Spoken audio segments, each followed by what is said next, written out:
चलिए आज कविता की दुनिया के एक ऐसे गुप्त कोड को तोड़ते हैं जिसने सदियों से बड़े बड़े कवियों को अपनी तरफ खींचा है। जी हां, हम बात कर रहे हैं सोनेट की। ये लाइन शायद दुनिया की सबसे मशहूर लाइनों में से एक है, पर यह सिर्फ एक सवाल नहीं है। ये एक दरवाज़ा है, एक ऐसे स्ट्रक्चर का, एक ऐसी बनावट का जो कवियों के लिए किसी पहेली से कम नहीं। तो ऐसा क्या खास है इन 14 लाइनों में? आज हम इसी कोड को डीकोड करेंगे, समझेंगे कि एक सोनेट असल में काम कैसे करता है। तो हमारे आज के सफर में हम सबसे पहले इस सोनेट की बनावट को समझेंगे, फिर इसकी अलग अलग किस्मों को जानेंगे, पेट्रार्कन, शेक्सपियरियन और स्पेंसरियन, और हाँ, इसके सबसे बड़े सीक्रेट वोल्टा को भी उजागर करेंगे। और आखिर में हम ये जानेंगे कि आज भी ये फॉर्म इतना जिंदा क्यों है। सोनेट के बारे में सोचने का एक अच्छा तरीका है इसे एक छोटे से परफेक्टली डिजाइन किए हुए बक्से की तरह देखना। एक ऐसा बक्सा जिसे बड़े बड़े आइडियाज और गहरी भावनाओं को सहेजने के लिए ही बनाया गया हो। लेकिन इस बक्से के कुछ नियम हैं, कुछ कायदे हैं। हर सोनेट, चाहे वो किसी भी तरह का हो, इन 4 पिलर्स पर खड़ा होता है। पहला, उसमें ठीक 14 लाइनें होंगी, ना एक कम ना एक ज्यादा। दूसरा, उसकी एक तय तुकबंदी होगी।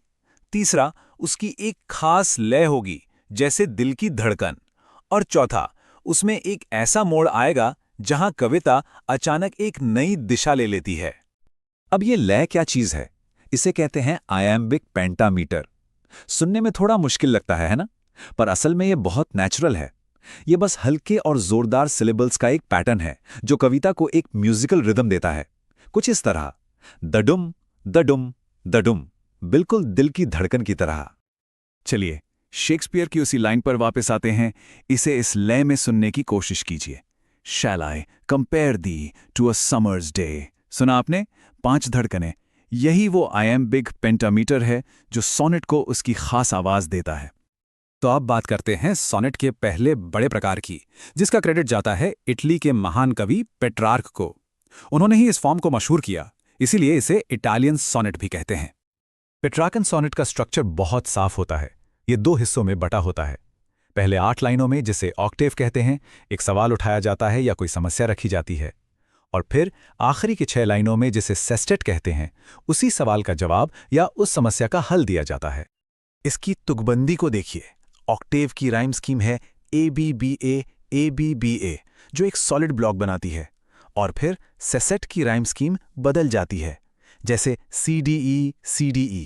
ये 2 अलग हिस्से मिलकर एक पूरी बात कहते हैं। अच्छा, तो अब इटली से चलते हैं इंग्लैंड, जहां विलियम शेक्सपियर ने इस फॉर्म को एक नया ही रूप दे दिया। उन्होंने इसके स्ट्रक्चर को थोड़ा बदला ताकि वो एक अलग तरह की कहानी कह सकें। जहां पेट्रार्क 2 हिस्सों में अपनी बात कहते थे, वहीं शेक्सपियर ने इसे 3 हिस्सों में बांटा। 3 क्वार्टेन, यानी 4-4 लाइनों के 3 हिस्से, जो धीरे धीरे एक आइडिया को बिल्डअप करते हैं। और फिर बूम, आखिर में 2 लाइनों का एक कपलेट आता है, जो एक जबरदस्त पंचलाइन या एक चौंकाने वाला नतीजा देता है। यहां तुकबंदी भी बिल्कुल अलग है। ABAB CD CD EFF, हर क्वार्टरन की अपनी अलग तुकबंदी। और आखिर में वो GG, ये 2 लाइनें जो एक साथ राइम करती हैं, कविता को एक बहुत ही दमदार और यादगार अंत देती हैं।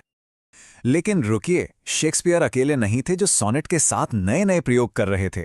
एक और कवि थे, एडमंड स्पेंसर। उन्होंने सोनेट में एक ऐसा अनोखा ट्विस्ट डाला जिसने इसे और भी ज्यादा खूबसूरत और जटिल बना दिया। स्पेंसरियन सोनेट का सारा राज उसकी तुकबंदी में छिपा है। जरा ध्यान से देखिए। ABAB, फिर BCBC, फिर CDCD और आखिर में EE। कुछ पैटर्न दिखा? यहां होता यह है कि हर क्वार्टेन की दूसरी राइम अगले क्वार्टेन की पहली राइम बन जाती है। इससे एक चेन जैसी बन जाती है जो सारे विचारों को एक दूसरे से जोड़ देती है।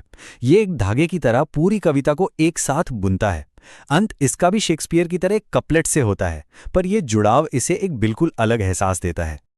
तो हमने स्ट्रक्चर और राइम की बात की, लेकिन सोनेट का असली जादू, उसका सीक्रेट वेपन, एक छोटे से शब्द में छिपा है, वोल्टा। ये वो पल है जो एक अच्छी कविता को एक महान कविता बना देता है।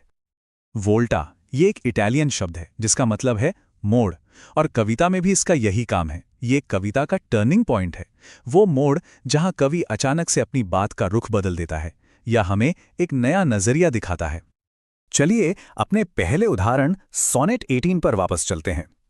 पहली 12 लाइनों में शेक्सपियर गर्मी के दिन और अपने दोस्त की खूबसूरती की तुलना कर रहे हैं, लेकिन फिर आता है आखिरी कपलेट और यही है वोल्टा।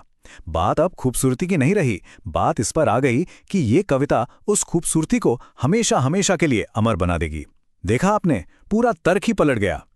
तो अब सवाल ये उठता है कि ये 14 लाइनों का छोटा सा फॉर्म सदियों से कवियों और पढ़ने वालों दोनों को इतना पसंद क्यों आता रहा है? आखिर इसमें ऐसा क्या है जो इसे इतना टाइमलेस बनाता है? चलिए, अब तक हमने जो कुछ भी सीखा है उसे फटाफट एक नज़र में देख लेते हैं। इस टेबल में पेट्रार्कन, शेक्सपियरियन और स्पेंसेरियन सोनेट के बीच का फर्क एकदम साफ दिखता है। ये एक तरह से इन तीनों की एक छोटी सी पहचान पत्र है। तो आखिर में सोनेट की असली ताकत उसके नियमों में ही है।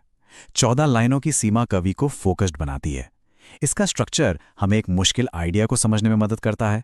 वोल्टा हमें एक आहा मोमेंट देता है और इसकी धुन इसे हमारे जहन में हमेशा के लिए बसा देती है।